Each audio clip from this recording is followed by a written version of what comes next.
back to my homestead. Today I'm about to do some canning, and today I want to can some vegetable beef stew for the winter. I call this fast food. My kids quickly discovered when I have fully prepared meals canned in a jar downstairs in my basement, they're like, oh, we have dinner ready. They go, they pop the jar open, they warm it up, and they have themselves dinner. So that's what we call fast food. And last season I have prepared some basma that I can put up a link for that up on the top of the screen and some in the description. And that is Azerbaijani type of beef stew. This is going to be similar but a little bit different. So beef stew, obviously we need beef, okay? And my friends, I don't know if you've noticed this, but this is September 2021 and the price on beef has gone up. So if you find a reasonably priced piece of meat, I suggest you buy it because we don't know what's gonna happen tomorrow, right? So, and I also harvested a plethora of different vegetables from the garden, and I need to preserve them, store them away. And one of the ways to preserve it is by putting them in my stew, jar it, can it in the pressure canner, and I have one sitting right behind me, and then have them shelf stable at any time, right? So let me show you the ingredients I'm going to use today in my stew. A little disclaimer: every household has their own beef stew. And I was just talking to a friend of mine and I said, what do you put in your beef stew? And her ingredients are similar to mine, but yet slightly different. So there is no right or wrong recipe. It's just you guys know what you like in your stew, so put those ingredients. But let me show you the things that I will put into my beef stew today. Here are my ingredients. So first of all, I have a big pile of beef and I cut them into little squares. Then I have very little, just a few parsnips here. I have some zucchini. These are my last zucchinis from my garden. These are my homegrown potatoes, and we washed them and peeled them, and we just cubed them into good sized chunks. But they don't have to be very little, very big. It's really up to you. Then I have some shredded cabbage here, also from our garden, and you guys may cut them in little squares, whatever you like. But for some reason, us Russians, we like to put them in little strips like this. But again, it's really up to you. Then we have tomato, fresh tomato. I believe that it adds a good flavor and adds really nice amount of liquid juice to the stew. Then I have my bell peppers from the garden as well.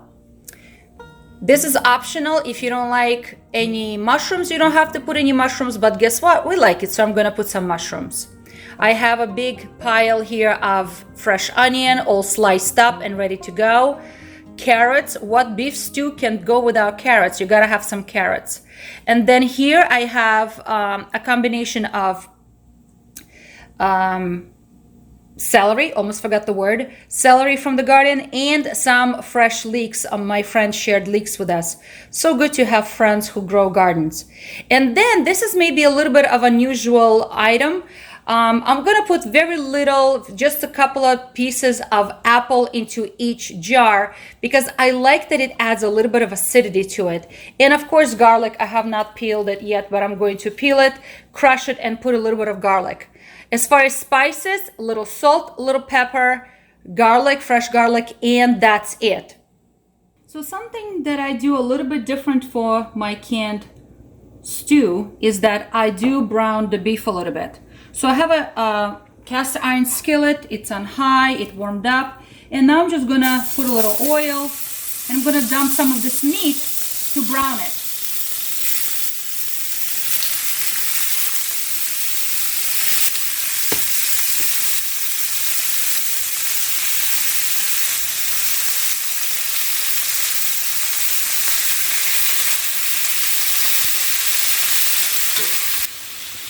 So you guys may ask me, why do I need to brown the beef? Because you can make this raw pack without browning the meat, and you're correct. So I've done it both ways. I've done it with browning beef and without browning beef. And even though this is an extra step, it kind of slows you down a little bit, but the taste of the beef stew was a whole lot more richer and the meat was juicier. okay? Because it feels like it seals the flavor inside of each cube. And right now, I'm just gonna toss them a little bit so the other side has a chance to brown a little bit. And I'm gonna sprinkle very little salt, not much, because majority of my salting, the seasoning, I'm gonna do straight in a jar. So the beef browned a little bit. It didn't brown as much as I would like to, but this is not about cooking it, okay? We're just browning it.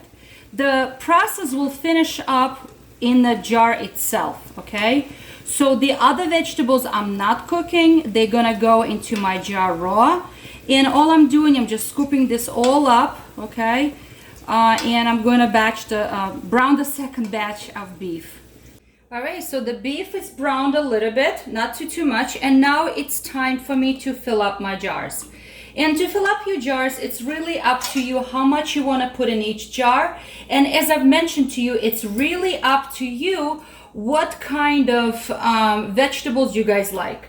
By the way, this beef stew doesn't have to be beef. It can be chicken stew, it can be pork stew, anything you really want. So all I'm doing right now, I'm gonna move my camera a little bit. All I'm doing right now, I'm just dropping meat on the bottom, and you can choose how much you want to put in each jar. It's really up to you. Now, these are quart jars, okay? And I'm dropping about 4 or 5 pieces each, maybe something like that. This will feed 2 people. This will feed 2 people. And I'm trying to stretch the beef because I know beef is expensive, and I'd rather put more vegetables, because vegetables we grow our own, and we have plenty of vegetables. So this pretty much entire table here of vegetables came to me for free because we grew it ourselves. All right, so and then I'm gonna start loading up all the vegetables, and the layers can be any layers combination you want, but for some reason I really like to put together the bottom layer always meat, and then I put onion on top of the meat, and then I put potatoes, okay? And then you can start adding anything you want. If you only want to do the basic potato, onion, celery, and carrot, that's all you may want to put in. But my family, we like the diversity of vegetables, and we like all kinds of vegetables. So I'm going to put a few more different vegetables in there. All right, so where's my onion? Here's my onion. So I'm gonna take some onion right here, and I'm just gonna put a handful of onion, okay? Handful of onion into each one of them. My hands are clean. I'm not worried. I'm not measuring anything. If you want to be very precise and measure things out, I'm not dealing with that, okay? As far as the seasoning and salt, that will go at the end on the top. And I did season my meat just a little bit. I mean, extremely little, not much at all. All right, because that was not the time to season it. All right, so my onion is in. The next thing I'm going to drop are potatoes. And I have a big, beautiful pile of yellow potatoes that we grew ourselves this year. All right, and again, a big handful. All right, just like this, big handful. How little, how much, it really doesn't matter. So the other thing that I've learned in the past is that when I'm making the stew, the vegetables and the meat shrink. Once it's cooking in a pressure canner, they shrink. And I'm like, oh, all of a sudden you get all of this space at the top of the jar. And I'm like, oh, I don't know if I like that. So I've learned that if I take a wooden spoon or a mallet or something like that, anything that I can push things down to kind of, because right now everything is so loose, you know, like the vegetables are loose. They're not tight at all. All right, so, okay, so my potatoes are in. And now I'm just gonna push them down with something, sort of like, you know, get rid of all that extra space that I have in there. So I have one of these little wooden, I don't know how you call them, pallets or whatever you want to call them. So I'm just gonna push things down a little bit, just like this, because that's gonna help me to get rid of extra space that's not occupied by any vegetable. Okay, and all I'm doing is just pushing it down gently. Okay, then I'm gonna put any layer of a vegetable I want, and really be creative, you know. I'm gonna drop in some carrots. Why not? They're gonna look cute. Again, how much? I don't know, a handful. And you can chop them into little chunks, big chunks. It's really up to you, okay? I think I should put this back. I'm making a mess. All right, just like this. It's fun.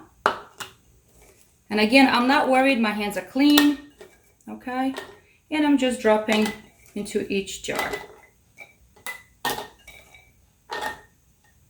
Okay, next I'm gonna put something green. And I have different choices what to put green. And I have this beautiful combination here, and I'm gonna mix them together.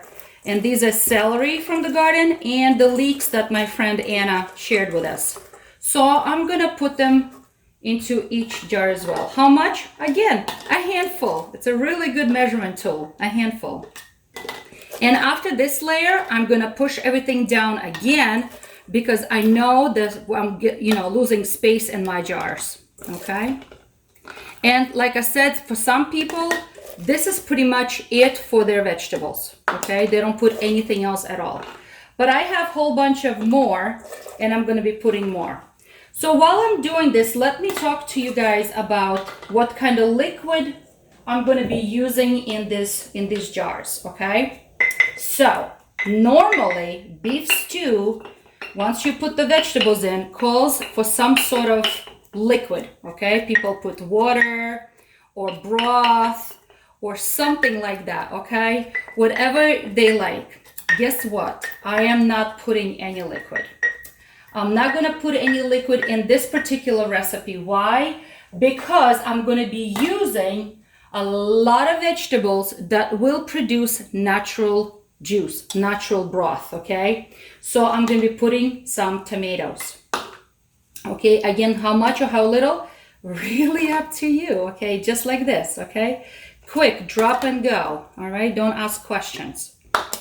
And these tomatoes will cook down and they will produce a lot of liquid, okay? Because here's the thing, I don't like my stew to be very watery because I'm not making soup, I'm making stew, all right? All right, so next layer, again, I can be as creative as I want to. I'm gonna be putting mushrooms. How many mushrooms? A few. And you don't have to put a lot. You can omit altogether if you guys don't like mushrooms. But my family, we like mushrooms, so I'm putting a few, not many, okay? I got some mushroom on sale. So I think the only two things in this recipe that I had to purchase, that's not from our own backyard, is the meat, the beef. We don't grow beef, so I ended up buying beef, and mushrooms. Everything else is from our own backyard, or my friend Anna gave me some stuff. All right, so again, what am I gonna do? I need to push everything down again, okay? Every couple of layers, I'm pushing things down because I know I'm losing space fast and I need to keep filling them up. Because once everything is cooked, everything shrinks, really shrinks, and you end up with a lot of space at the top, okay? And that's a common question I get from a lot of beginner canners, and they say, is that okay? Is that normal? No, it's okay, it's normal. All right, next layer, and again, this is optional, I'm gonna be putting some zucchinis, all right? I love zucchinis in my stew. The more vegetables, the better it is, and my garden produced a lot of them this year, so I'm very blessed. So I can put as little or as many as I want to, all right? Few zucchinis. Just like this, okay? It's gonna look like I'm almost at the top, but remember, I'm gonna push it down again to create more space because I have a few more things to put here if I really wanted to, all right? Okay, so now I'm gonna push again, just like this, push again to create a little bit more space. All right, push again. You're really not breaking anything down. It's not about like breaking them down. No, it's just creating more space. The next layer, I'm going to drop few peppers. And again, peppers, zucchini, tomatoes, they're going to create a lot of juice for me, okay? So that's going to be my broth, okay? And I still want to put a little bit of cabbage. So hopefully I can create enough space for the cabbage. Again, friends, maybe it's my Russian blood talking and asking for that cabbage in there. Most people don't put cabbage, but we do like cabbage in our stew, all right? So I have different kind of peppers here. I grew some bell peppers, some yellow peppers, so it's really as what you want. All right, so let me push it down again a little bit, okay, because I need to create some space for the cabbage. All right, looks so pretty. Let me show you one. Look at it. Look at this, guys. Come on. So appetizing. All right. Push it down, push it down. Push this bad boys down. All right. And now, where's my cabbage? Here's my cabbage. And again, how much? Probably not much is going to fit anymore because we're at the top of the jar. Actually, you know what? This is not working. Hold on a second. It's not working because, so I'll have to push it down in there. All right.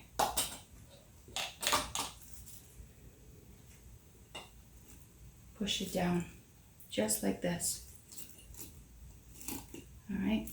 And I'm not adding liquid to this recipe. I know my other beef stew and pork stew I made and chicken stew, I did add liquid, but I did not use so many vegetables.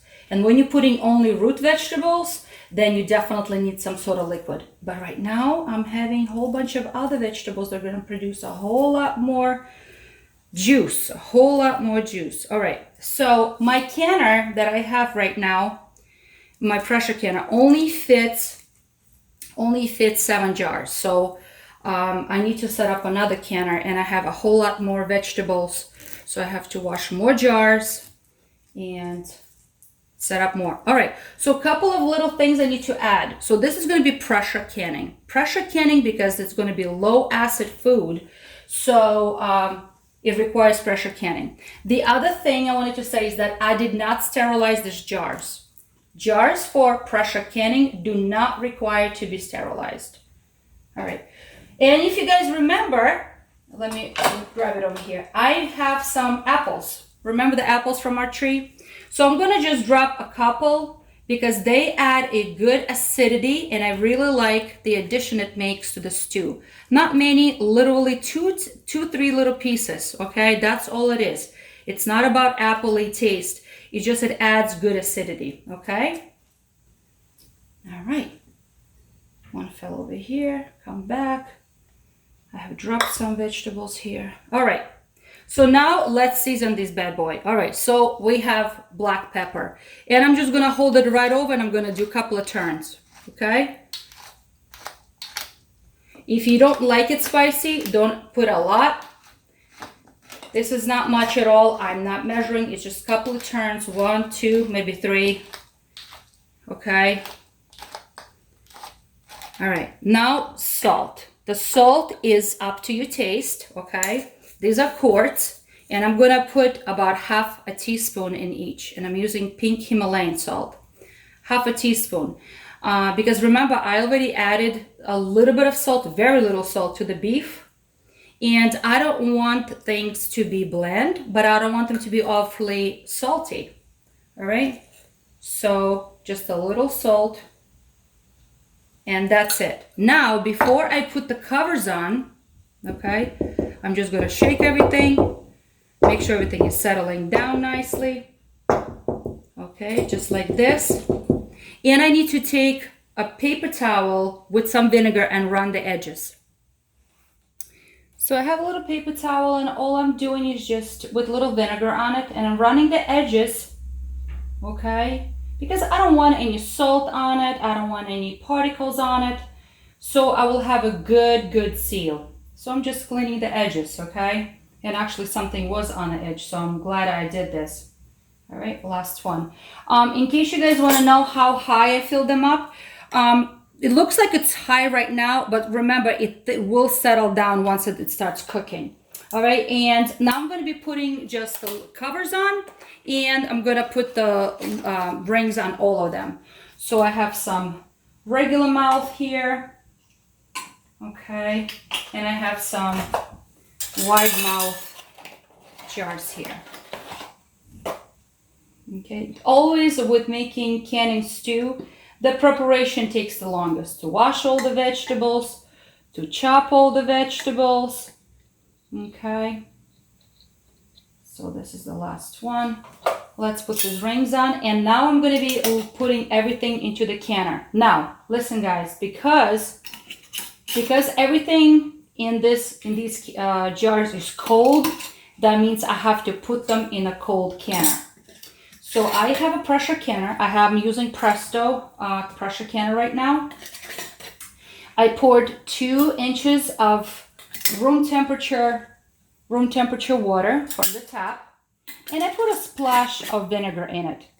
I find that vinegar helps to keep the jars clear and that sort of thing. All right, and I'm going to put them inside the canner. Okay, so I put all my jars in the canner, and I just want to remind that because my jars were cold, I had to put them in a cold canner and only turn the heat on once everything was inside. And now I'm just going to put the cover on, and hopefully I can do this all in one shot. Sometimes it doesn't want to fit right. And there's like a little spot that shows you which way to close it. Okay, so close it, the heat is on. It's still cold, but it's gonna warm up soon.